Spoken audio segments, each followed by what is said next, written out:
Assalamu alaikum. We are continuing to learn about our Prophet Rasûl-Allâh. We have been granted such a precious gift of having Iman. We have to know what our Prophet Rasûl-Allâh taught us. Today we're going to discuss Hadrat Khabbâb bin Arat. Hadrat Khabbâb bin Arat was one of the persons who were tortured to force him to abandon his religion. Hadrat Khabbâb was also without relatives or friends. He was a slave of a polytheist woman named Ummu Anmâr.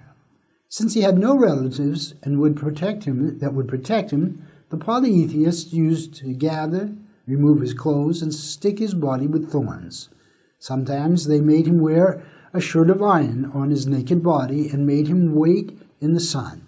They used to press stones which they heated under the sun or in a fire on his naked body, and they would say, "Abandon your religion, worship Lât and Uzzâ."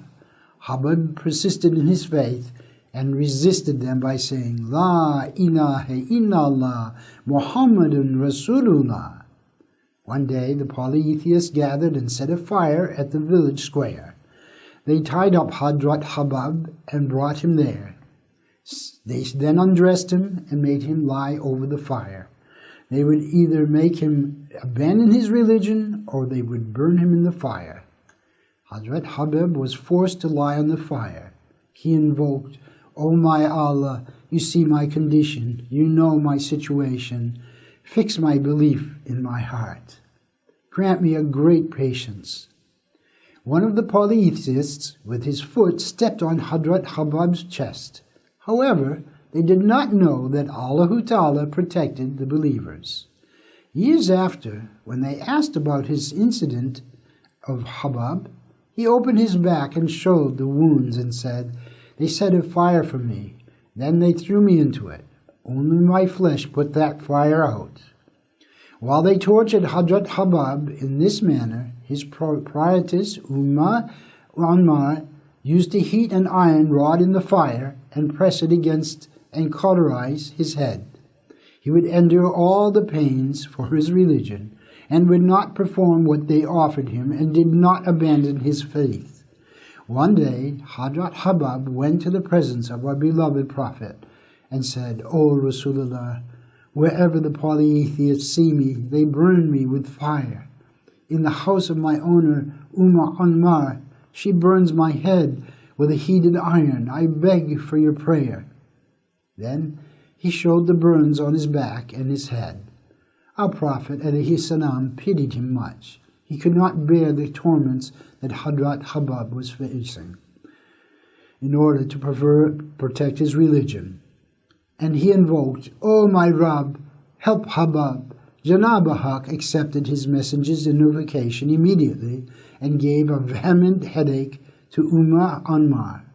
Ummu Anmâr would groan all night due to her headache. They said to her that she should burn her head with a fire-heated iron as a cure.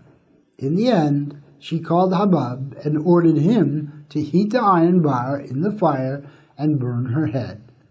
Hadrat Khabbâb would burn her head with the iron.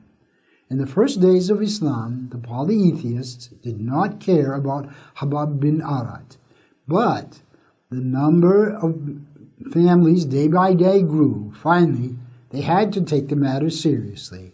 They increased the torments done to Hadrat Khabbâb.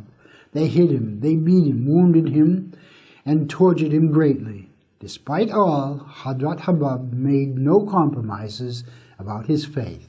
But the tortures and torments had become unbearable. Explaining the events to the Master of the Worlds, he asked him, "O Rasulullah, could you say a prayer so that we will be freed from these tortures that we have been suffering?"